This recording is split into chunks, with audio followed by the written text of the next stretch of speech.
हाय। अगर आप online business start करना चाहते हैं, चाहे अपने पोर्टल पे, चाहे मार्केट प्लेस पे जैसे फ्लिपकार्ट, amazon, मीशो, आजियो, तो ये वीडियो आपके लिए इम्पॉर्टेंट हो सकती है। रीज़न क्या है कि हम प्रोफेशनल सर्विसेज प्रोवाइड करते हैं। जो भी ऑनलाइन सेलर है, अब वो प्रोफेशनल सर्विसेज जीएसटी की भी है, वो प्रोफेशनल सर्विसेज लिस्टिंग की भी है, और वो प्रोफेशनल सर्विसेज ट्रेनिंग की भी है कि आप खुद अपने चैनल को, खुद अपने पोर्टल को कैसे संभाल सकते हैं। तो इस पूरे प्रोसीजर में मैं कम से कम आज तक 200 से 300 ऐसे सेलर से मिला हुआ हूं या ऑलरेडी उनके कनेक्शन में हूं जो एक सक्सेसफुल बिजनेस रन कर रहे हैं ऑनलाइन पोर्टल पे। तो हो सकता है कि अपने एक्सपीरियंस से जो मैं आपके साथ शेयर करूं वो आपको अपना ऑनलाइन बिजनेस बिल्ड करने में बेनिफिट हो या उसका आपको कुछ फायदा हो। तो ये वीडियो जरूर देखिएगा अगर आप ऑनलाइन बिजनेस शुरू करना चाहते हैं या उसके अंदर सक्सेसफुल होना चाहते हैं। देखिए, सबसे पहली बात यह है कि अगर आप ऑनलाइन बिजनेस स्टार्ट करना चाहते हैं तो whether you should start with your own website या आपको मार्केट प्लेसेस जो है फ्लिपकार्ट, amazon, इनसे स्टार्ट करना चाहिए। तो अगर आप अपना पोर्टल स्टार्ट करना चाहते हैं शुरू से, तो मैं रिकमेंड नहीं करूंगा, बिकॉज शुरू में ट्रैफिक नहीं होगा आपके पास। और मैंने देखा है कि बहुत जल्दी डिस्करेज हो जाते हैं सेलर्स, क्योंकि उनकी सेल आने में समय लगता है। तो इसलिए पहले मैं आपको सजेस्ट करूंगा कि आप किसी मार्केट प्लेस के साथ स्टार्ट करें जहां पे ऑलरेडी क्राउड है। तो पहले दिन से ही आपके पास 2, 3, 4, 5, 10 ऑर्डर आना शुरू कर देंगे। तो उससे होता क्या है कि आपको थोड़ा सा मोरल बूस्ट मिलता है कि हाँ, जो मैं माल बेच रहा हूं या जो मेरा डिसीजन है वो सही है। तो उसके साथ साथ आप अपना वेबसाइट या अपना पोर्टल स्टार्ट कर सकते हैं।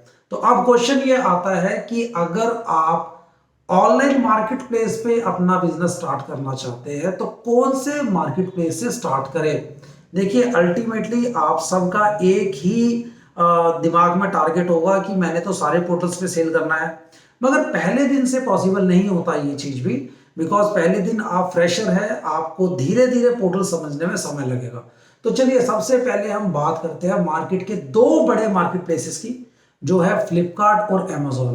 अब डिस्कस करते हैं कि अगर आप मीशो या आजियो बाद में देखें, और पहले आपके साथ डिस्कशन है या आपको यह डिसाइड करना है कि whether we should start with amazon और we should start with Flipkart. तो ये मेन मार्केट प्लेस है जिसपे मैक्सिमम सेलर सेल करते हैं। तो मैंने कुछ पॉइंट्स लिखे हैं, वो मैं आपके साथ डिस्कस करूंगा, और उसके बाद आपने डिसाइड करना है कि इनमें से कौन से बिजनेस प्लेस के साथ आप स्टार्ट करना चाहते हैं। देखिए, सबसे पहली बात होती है प्रोडक्ट लिस्टिंग की, कि प्रोडक्ट लिस्टिंग जो है वो इजी होनी चाहिए, तभी आप इजीली अपने प्रोडक्ट को ऐड कर सकते हैं या सेल कर सकते हैं। तो अगर मैं amazon की बात करूं तो amazon के अंदर प्रोडक्ट लिस्टिंग बहुत आसान है। कैसे सिखाऊंगा मैं आगे सिखाऊंगा वो, मगर बहुत आसान है। ये चीज फ्लिपकार्ट के ऊपर भी आसान है। तो सर, यहाँ पे डाउट क्या है, यहाँ पे पॉइंट ऑफ कंपैरिजन क्या है? पॉइंट ऑफ कंपैरिजन है आपके लिस्टिंग के बाद आपके प्रोडक्ट का चलना। चलिए, एक एग्जांपल से समझाता हूं। आपने देखिए लिस्टिंग करी, ठीक है, बाद में आपके पास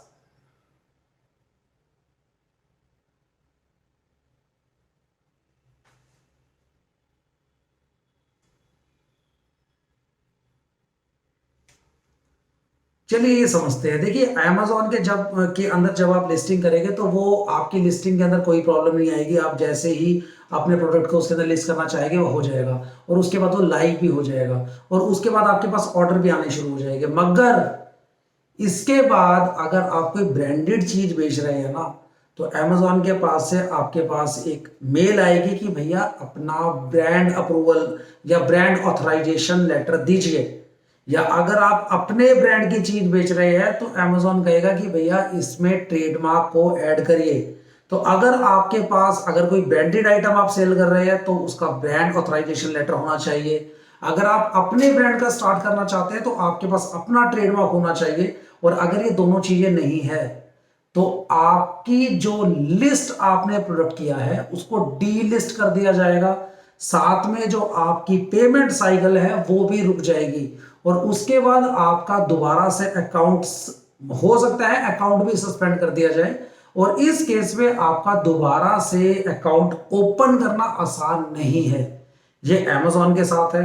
अब फ्लिपकार्ट में क्या है सर, फ्लिपकार्ट के अंदर क्या होता है कि जब आप अपना प्रोडक्ट लिस्ट करने जाते हैं उसी समय आपसे ब्रांड अप्रूवल या ब्रांड ऑथराइजेशन मांग लिया जाता है, या आपसे आपका ट्रेडमार्क मांग लिया जाता है अगर आप अपने ट्रेडमार्क पे सेल करना चाहते हैं। तो यहां पे बाद की जो एक अनसर्टेनिटी है ना वो खत्म हो जाती है।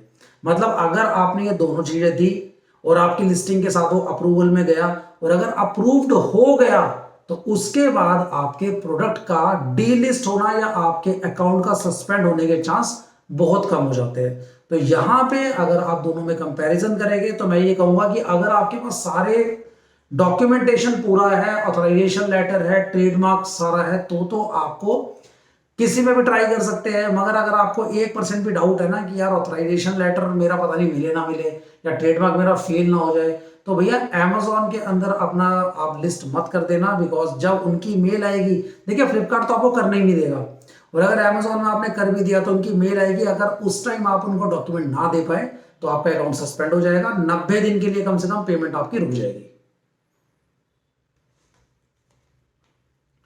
दूसरा पॉइंट है कि जब मान लीजिए आपका प्रोडक्ट जो है वो लिस्ट हो गया, वो लाइव भी हो गया, आपके डॉक्यूमेंटेशन सारे पूरे भी हो गए, मतलब सब कुछ ठीक चल रहा है। अब है कि यार जहां पे ऑलरेडी हजारों लोग सामान बेच रहे हैं, तो भाई मेरा जो प्रोडक्ट है वो मार्केट में विजिबल कैसे होगा लोगों से। तो इसका तरीका होता है एडवर्टाइजमेंट, और एडवर्टाइजमेंट का जो मोड होता है वो पर क्लिक भी होता है या पर व्यू भी होता है। तो अगर एडवर्टाइजमेंट की कॉस्ट की बात मैं आपसे करूं तो वो एडवर्टाइजमेंट की कॉस्ट भी फ्लिपकार्ट में सस्ती पड़ती है।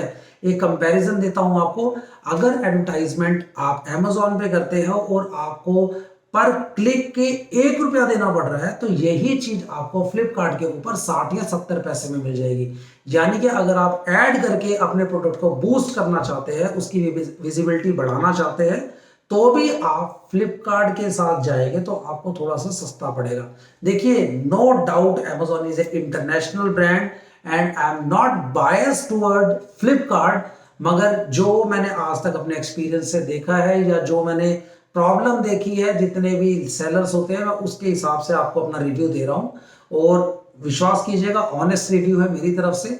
हाँ, पर्सन टू पर्सन सबका एक्सपीरियंस अलग हो सकता है, मगर जो मैंने एक्सपीरियंस लिया है आज तक, मैं लगभग 7 या 8 साल से उस लाइन में, तो जो मैंने एक्सपीरियंस लिया उसके हिसाब से बता रहा हूं आपको।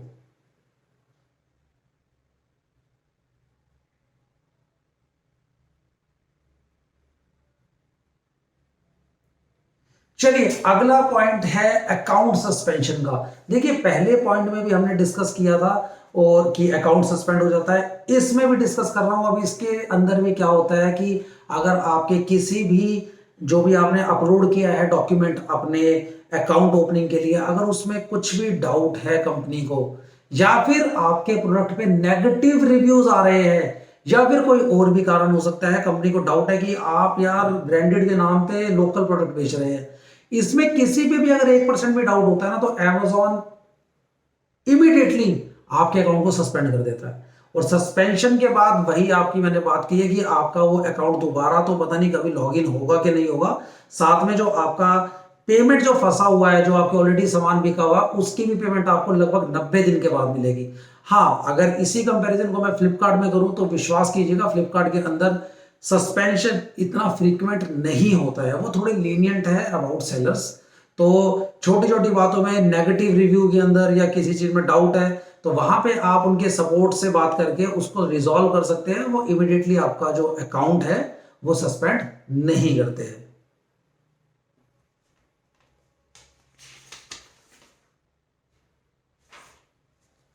अच्छा, पॉइंट नंबर 4 है कॉल सपोर्ट का।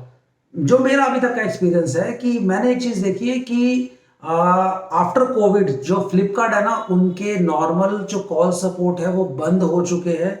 वो नॉर्मली कहते हैं जी हमें मेल डालिए या IVR सिस्टम्स आपको कनेक्ट कर देते हैं। बहुत रेयर केसेस के अंदर उनके कस्टमर केयर से आपकी बात हो पाती है। मगर जो हम इंडियंस है ना, हमें जितनी भी आप मेल करा लीजिए, जब तक हम किसी से पॉइंट टू पॉइंट बात नहीं करते तो हमें थोड़ा सा हम कॉन्फिडेंस में नहीं आ पाते हैं। तो इस चीज के अंदर आप Amazon को नंबर ज्यादा दे सकते हैं, बिकॉज Amazon का कस्टमर सपोर्ट जो है कॉल पे है वो काफी अच्छा है एज कंपेयर टू फ्लिपकार्ट। आप लास्ट पॉइंट इस वीडियो के लिए है वो है पेमेंट साइकिल। Amazon के अंदर जो पेमेंट है वो लगभग हर वीक आती है, यानी कि इनका पेमेंट साइकिल वीकली है as compare to Flipkart. Flipkart के अंदर हर अल्टरनेट डे यानी कि 3 दिन इन ए वीक आपकी पेमेंट आती है। तो it's all about your working capital. जब फ्लिपकार्ट के अंदर आप काम करते हैं तो आपकी जो पेमेंट है वो फ्रीक्वेंट आपके पास आती रहती है। हालांकि दोनों का पेमेंट साइकिल 15 दिन का ही होता है, मगर Amazon में जब 15 दिन में होने के बावजूद भी आपको वीक में एक बार सारी पेमेंट आती है, और फ्लिपकार्ट में 15 दिन का साइकिल चलता रहता है और वो हर दूसरे दिन यानी कि वीक में 3 बार आपको आपकी पेमेंट देते हैं। तो यहाँ पे वर्किंग कैपिटल भी कम फंसती है। तो ये 5 पॉइंट मैंने आपके साथ डिस्कस किए जो एज पर माई एक्सपीरियंस मैं आपको सजेस्ट करूंगा कि अगर आप नए सेलर हैं तो you should start with Flipkart. बाद में आप Amazon भी जोड़ सकते हैं, साथ में अजियो भी जोड़ सकते हैं, मीशो भी जोड़ सकते हैं, बाकी और भी प्लेटफॉर्म्स है वो जोड़ सकते हैं। मगर स्टार्टिंग में बी सेफ और फ्लिपकार्ट के साथ चलेंगे तो बेनिफिट होगा। बाकी we are in service to the e commerce in respect of GST number, trademark, listing and trading और ट्रेनिंग ऑफ पोर्टल्स। कि आप अगर नए हैं, आपको लिस्टिंग करनी नहीं आती है, या आपको किस तरीके से अपना प्रोडक्ट बूस्ट किया जाए ये नहीं आता है, हम इसकी ट्रेनिंग देते हैं। अगर आप भी लेना चाहते हैं तो आप हमसे कांटेक्ट कर सकते हैं। हमारा हर वीक में एक सेमिनार चलता है। हाँ, पेड है, मगर विश्वास कीजिएगा जितनी फीस है ना, आप एक हफ्ते के अंदर वो सारी फीस प्रॉफिट के रूप में वापस निकाल सकते हैं। Thank you so much.